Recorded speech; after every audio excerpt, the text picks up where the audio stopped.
This chat about Roundnet Media features one of our sport's best photographers. We dive into his background, the contributions he's made, and the financial sustainability that needs to be solved if we're going to keep people like him in our sport doing amazing things. Well, my name is Ruwen Schroder. I'm from Germany, and my main job is being an elementary teacher. And my side job is taking photos of my main sports. I started playing Roundnet in 2018 at my local university, and I was to this time was playing tennis for more than 10 years.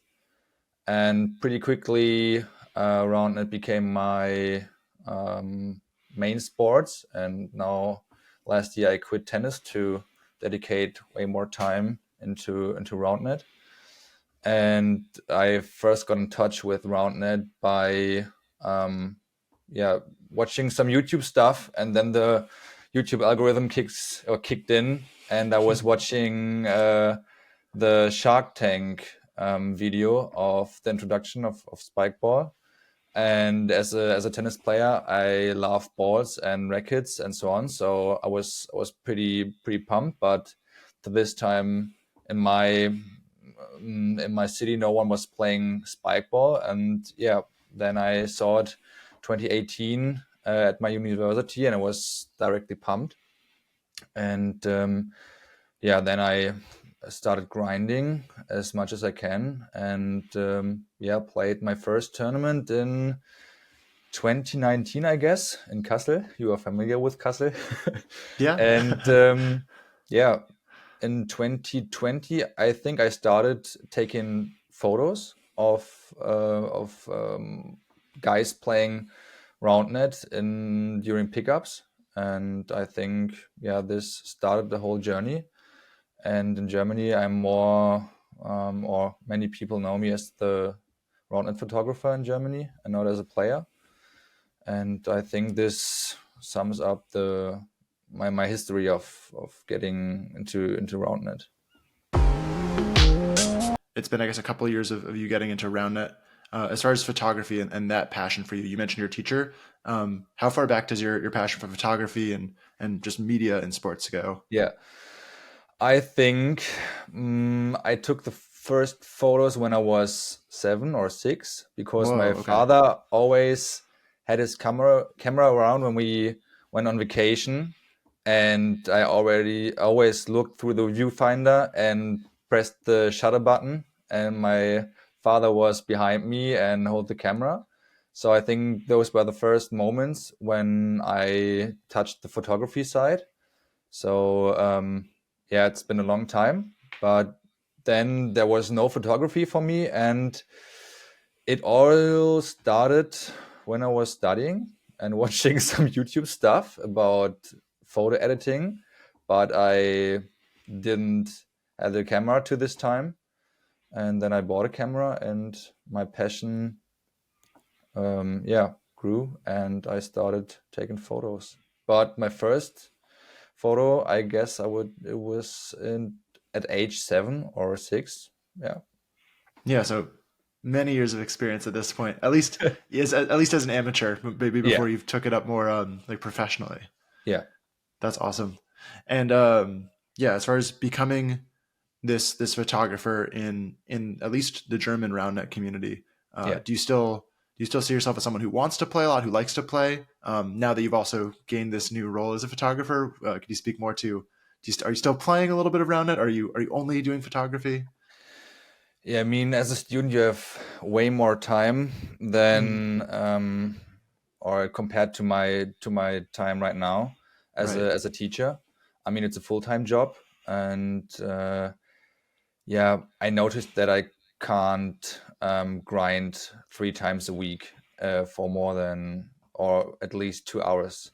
So I'm still playing, but it's way less than when I was a student. I love to play. It keeps me healthy, and I like to compete. I mean, I was playing tennis matches for more than 10 years, and quitting tennis was hard. So I definitely needed a new challenge. That's why I started playing Roundnet, and yeah, but it's also very hard for me if I want to play a tournament and then the tournament director calls me and says, Ruben, do you want to take some pictures of the tournament? And I'm like, I try to play. So it's a 50-50 chance that I'm playing, because taking Sure. photos is also a big passion for me. But to make it short, yes, I'm still playing, but not as much as I used to play in the beginning. I think that challenge is definitely relatable for me, and I'm sure for other people who they start out playing and they're like, "This Yeah, is really fun," and then they find another thing that they could also do at a tournament or at pickup that is part of Roundnet but isn't the yeah, same as playing. And so I'm curious for you, maybe just I think the everybody can probably understand the fun of playing. It's good exercise. You make cool plays and like you can really test your skills from the yeah. photography things. What are the things you get out of that for you personally? Are you do you feel like you're pushing yourself in a new like arena? What are some of the things like aside from playing? What do you think you get out of photography for you when you first started doing it? So I think my main reason is why I'm taking photos is to capture the moments. I love to see the reaction when people looking through my galleries and text me and say, "Oh my God, you got this moment when I did a Mm, tweener or when I did the extremely nice jump. Like Buddy was taking a crazy jump during Worlds, and it's one of my profile pictures on my website. So this is why I'm taking photos to capture the moment, and yeah, to have memories for the players, for each team. And yeah, I like the creativity when I'm taking photos to, yeah, fulfill my creativity. So I think that's the main reason why I started photography. yeah, I guess so you're getting the two benefits. There's the personal part of it for you, like you're getting to be creative, and Yeah, also you're serving a lot of people in a way that they don't get to have these moments distilled. yeah. Otherwise, I know right now we're talking on terms that are probably bittersweet. Can you tell me a little bit about your decision to maybe set new goals or different goals for how you approach photography? And if you could start by explaining what you maybe did. You mentioned you started taking photography in 2020 around Germany. You obviously Yeah. photographed worlds, some awesome shots in 2022. Tell me a little bit about the journey from that into 2023 and where we are now in 2024. Yeah, I think we should start way in the beginning. I Yeah, was please. I was taking photos first at pickups because I tried to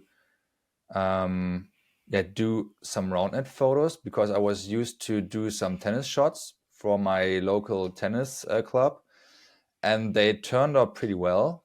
And in 2019, I saw pictures of the European Championships in Cologne, taken by a good friend of mine, Julian Meusel. And it was like, can I do it as good as Julian? And then Corona or COVID came. Sure. Everyone was quitting, and then I guess it was 2020 when the first tournaments came out again, and there were the German championships, and I wasn't ready for it, so I decided to be a team photographer for my local community because many people went to the German nationals. Mm. So my main goal was just taking photos of my guys playing, and yeah, it turned out that I captured the whole tournament and especially the finals and so on. And yeah, Philip Kessel saw the photos, and he reached out to me and yeah, asked me if he could use my photos on their Instagram to yeah have some memories from the tournament. And yeah, for sure. I mean, they already had a good reach on Instagram, and I was doing it for free because it was a good big first step to introduce myself to the running community. And then I think the Cologne Trophy was the next big tournament for me because I got in touch with Jakob from Future Roundnet, and he asked me if I could capture Fresh 2022, and this was the first tournament I really got paid for a tournament. Before this tournament, I nearly did it for free. Right. They during the Cologne Trophy, they paid me the train and the accommodation, and food and so on. So at first I did it for free. I think everyone starts working for free to make himself or to put himself on the list or on social media.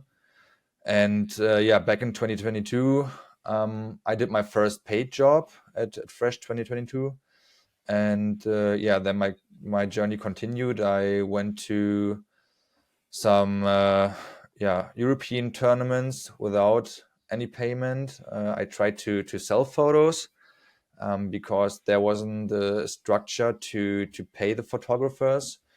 I think Isaiah was taking lots of photos and while playing, and then Corentin did some work for the French tournaments, but it was very unusual Right. that you have to pay for photos. So I did it mostly for free.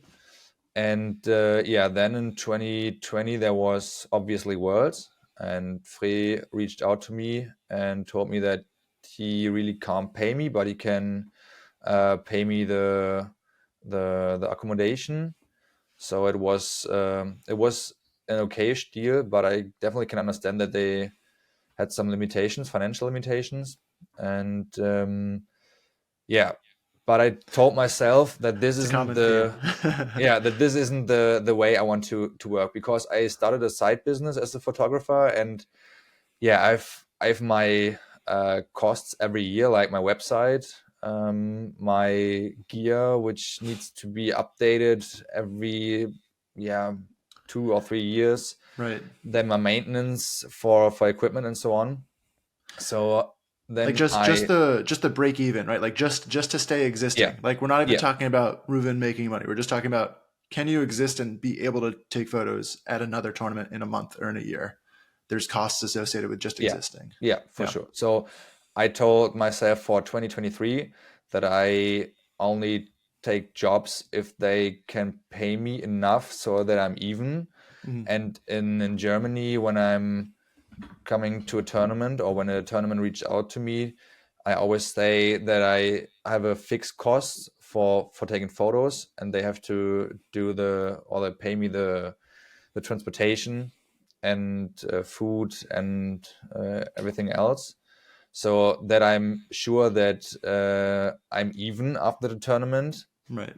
So, but when I reached out to, or when I flew to Toulouse and London, for example, Mhm. they had a fixed price, and I had to, yeah, deal with it. I mean, I can definitely understand that they couldn't pay me the flights and the cost which can or which I'm using in Germany when I'm attending to a tournament.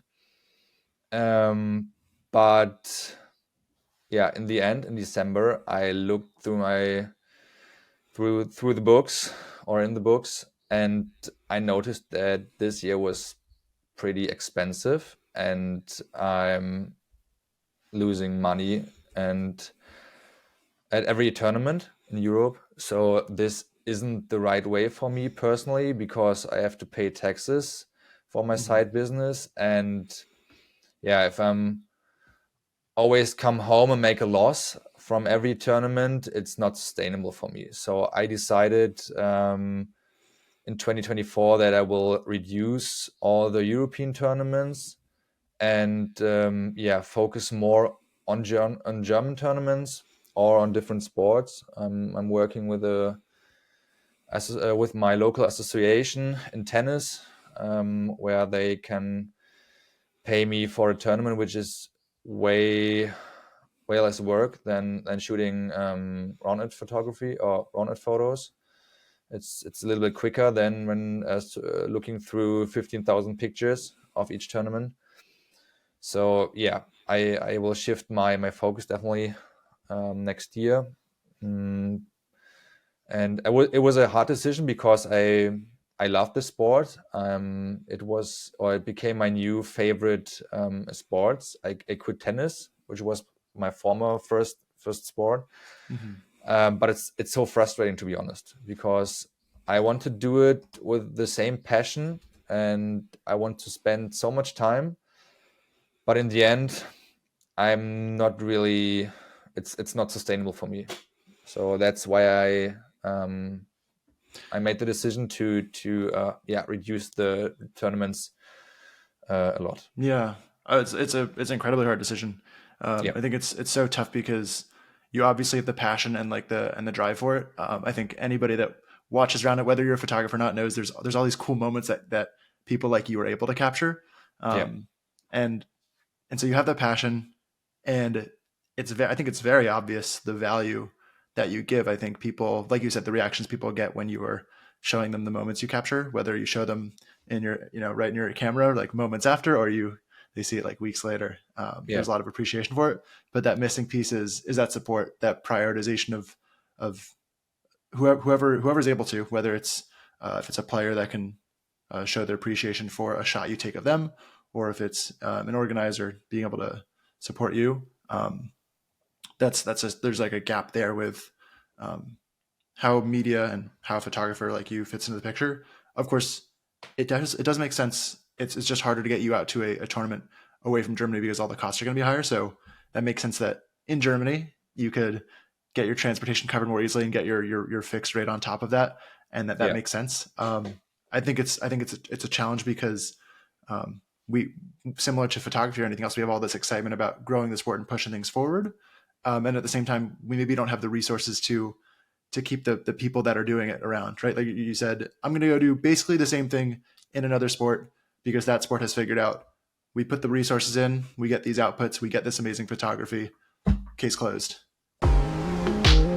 So could you tell me a little more about, I mean, you mentioned just some of the frustration of like that gap where we have a different amount of resources, I guess, in our sport right now. What are some things that you would envision wanting to have to make it make sense for you or anybody else that is um, adding value in some way, to get kind of like that, not appreciation but also that sustainability to continue doing the thing. yeah. I was thinking a lot this week because I'm following, for example, the German beach volleyball tour, and they have a very big content team which produces so much content for the whole beach season in Germany. And I think they can use the content to introduce themselves to other people who are not familiar with the tournament series or with the sports in general. So yeah, I mean, content is king. So they content is important for new sponsors to be able to or to come into the sport and yeah, to show the passion of this sports to new people. So I think we have to find a way in the future to yeah finance content guys like Corentin, like you and all the media guys who are producing content for the European Tour Series or whatever you want to call it, so that you can spread out the passion from the sports and to invite new people to yeah get also hyped about the sport. So I think this is a thing for the future to find a way um, to yeah to finance us. Um, Sure. and I think we have to show all the people who are yeah hosting a tournament that content is so important for them because they can reach out to new people, to sponsors, and yeah, to use it as a marketing strategy. Do you think there's some disconnect, a small disconnect in people knowing that there aren't resources here yet? Maybe they thought there were, and that's why maybe you're not getting support. For me, in problem solving it, that's I think a really interesting part of it is how much awareness there is or isn't for supporting creators like you. It's difficult because I tried to speak to a lot of people during the tournaments and asking them if they would buy photos from me during a tournament. And most people told me that it's already pretty expensive for them to come to a tournament, attend a tournament, paying the normal fees, then buying planes or train rides, the accommodation, and so on. So their main focus is to play at the tournament. And yeah, I mean, getting photos of them is a cherry on top, to be honest. And I think this is at the moment the biggest problem that we have as a content team, because the main subject is playing on the tournament, and then pay also for photos of them is pretty hard, especially Right. when you get lots of photos for free from other photographers. And I think this is my biggest problem at the moment, that I'm in Europe the only photographer who is charging for photos, because Corentin and Isaiah, they offering the photos for free, and you can donate if you want on PayPal.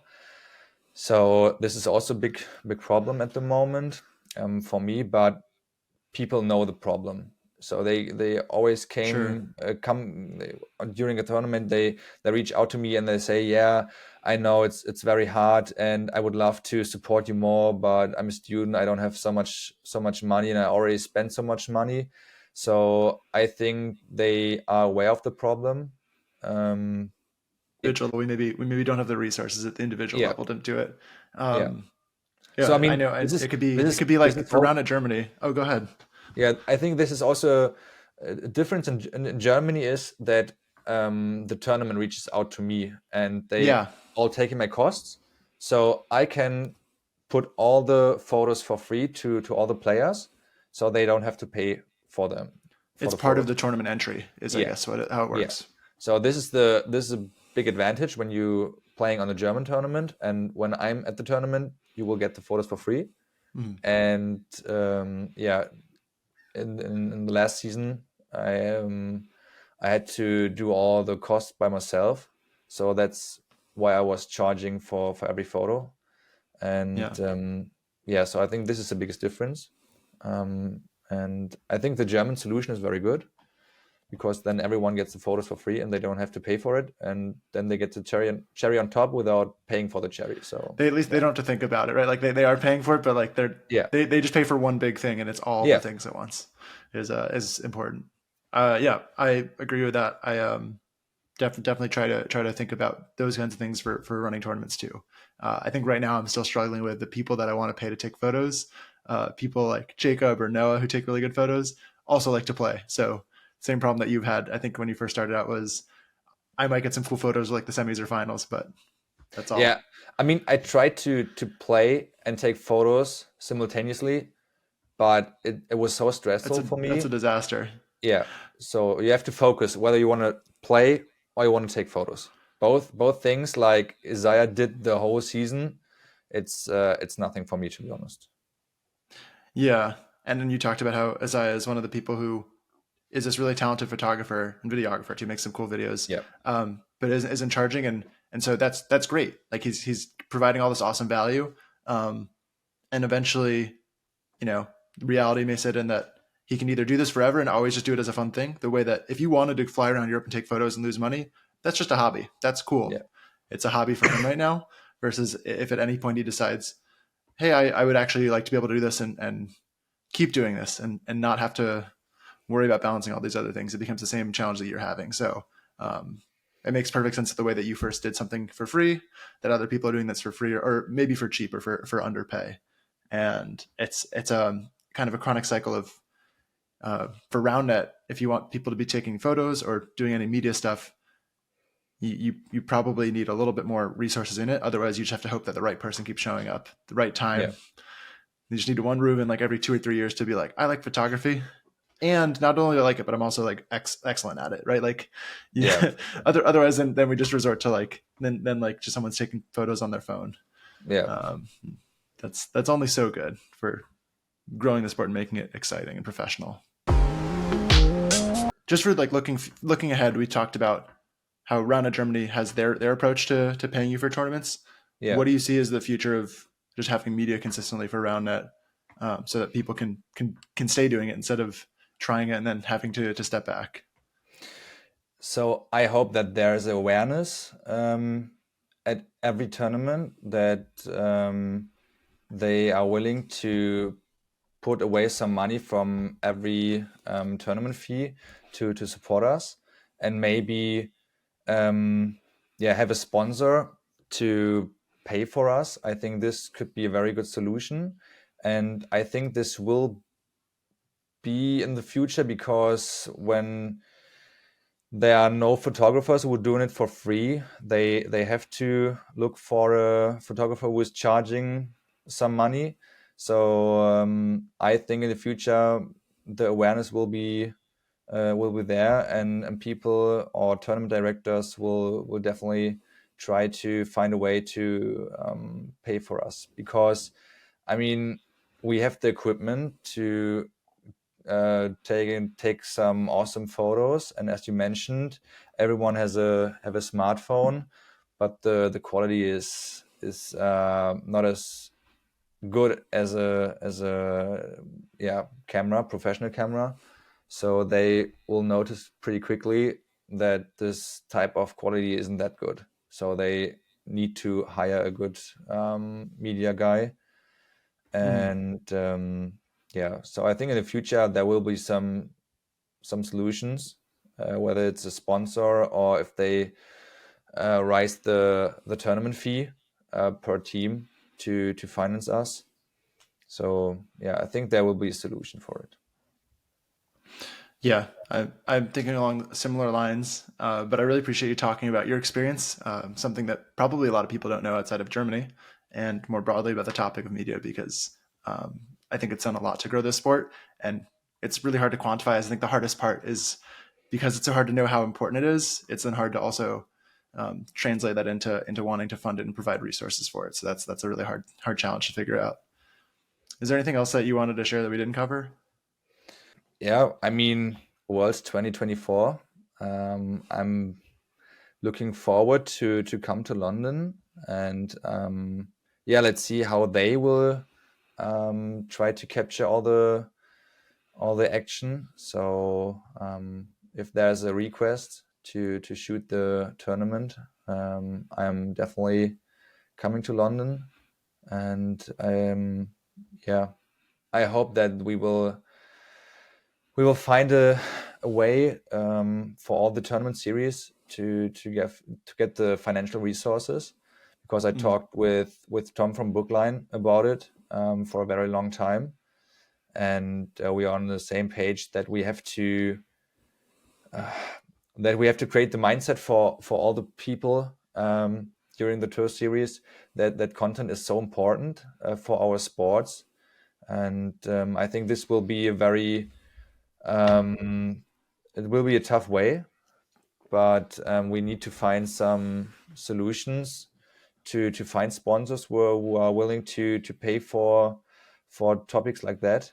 And the value of this of Roundnet content via social media, via Instagram posts, and so on, is so important for our sports to make it more, to bring it more in everyday's life, Mm. and to spread the passion and the sports to new people. So yeah, I hope that this will be a thing for the next 1 or 2 years, to find people or sponsors who are supporting our idea of creating content, good content, and spreading it into the world.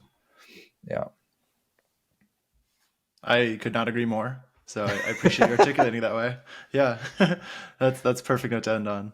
Yeah, I Sweet. mean, I was reading your post on Roundnet Network, and I couldn't agree more. I mean, I'm already doing lots of hours of editing, and when I see media guys or video guys edit a documentary, it's so time consuming. So I definitely understand why you did this post, and so it was. I think we nearly did the post simultaneously, or I Oh, think yeah, around the yeah. same time. Okay. So it was pretty interesting to see that I'm not the only person who thinks the same way. So yeah, let's Yeah, I see. mean, I think for Round Network, like Albert and I feel the same way that you do about Roundnet Media. Is like we love doing it, and Yeah, we want to explore so many things, um, but um, if the like right now sponsors maybe don't get that much money out of a really awesome documentary that Albert can edit, but if the community and the players do, then the people that are getting value out of it, yeah, that's where we need the most support. Then is we need the support from the community, not just verbally, but same way as you as financially, so that we can spend all the time running around and interviewing people or yeah, editing and all of the other stuff. So yeah, I definitely feel the exact same way. I wasn't just saying that when you said that. I was like, yeah, no, I feel very similar. yeah. Amazing. Well, I think I'll stop the recording. I don't need to go too long. It's short and sweet.